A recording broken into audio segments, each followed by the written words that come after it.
Kumusta? Mag-aral ulit tayo para sa Korean citizenship interview. Makinig mabuti para madaling masaulo. Tara, let's go! Unang-una at pinaka-importante, ang Pledge of Allegiance sa watawat. Kailangan mo itong makabisado.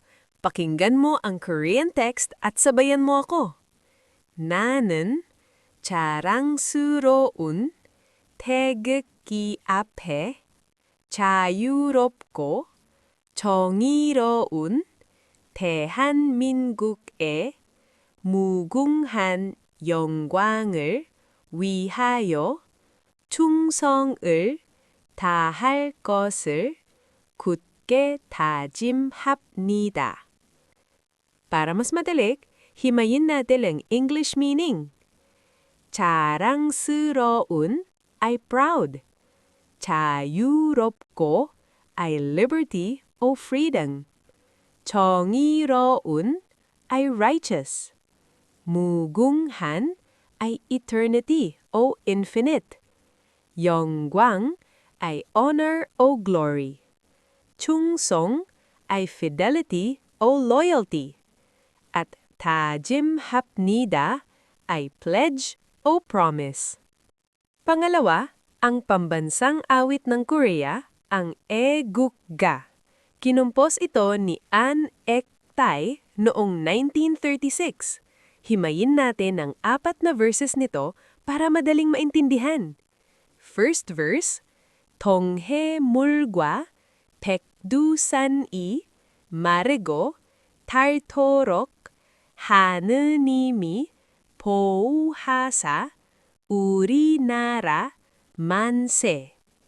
Ibig sabihin, hanggang matuyo ang East Sea at maubos ang Mount Baekdu over and over, protektahan nawa ng Diyos ang ating bansa.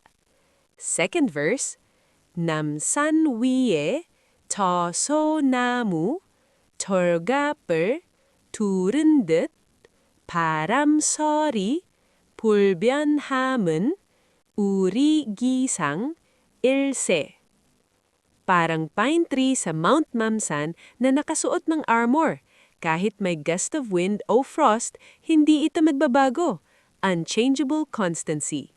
Ganyan ang matatag nating spirit.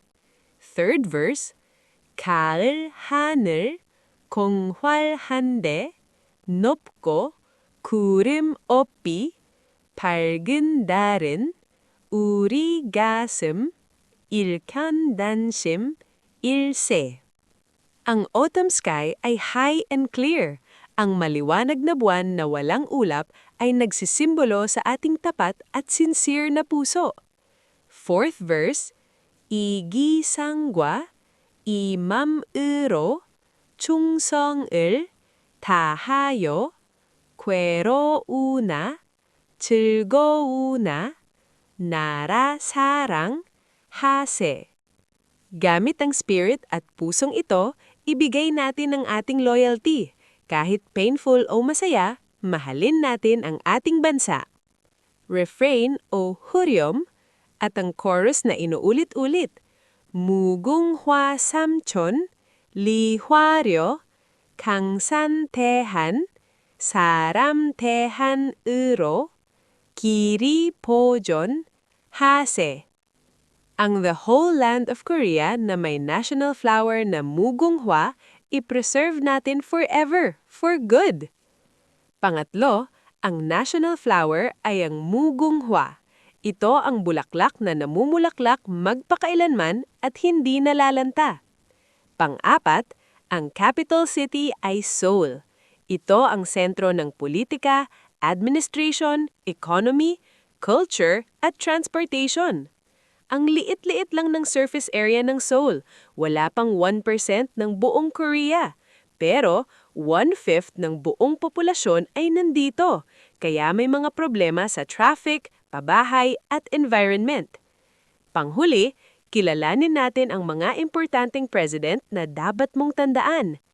Ang first hanggang third president ay si Lee Syngman. Ang 5th hanggang 9th president ay si Park Chung-hee. At ang 15th president ay si Kim Dae-jung. At syempre, Ang kasalukuyang president ngayon ay si Lee Jae-myung. Tandaan mo tong pangalang ito. Ang galing! I-play lang ito ng paulit-ulit habang naglilinis o nagluluto at siguradong papasa ka sa interview. Fighting!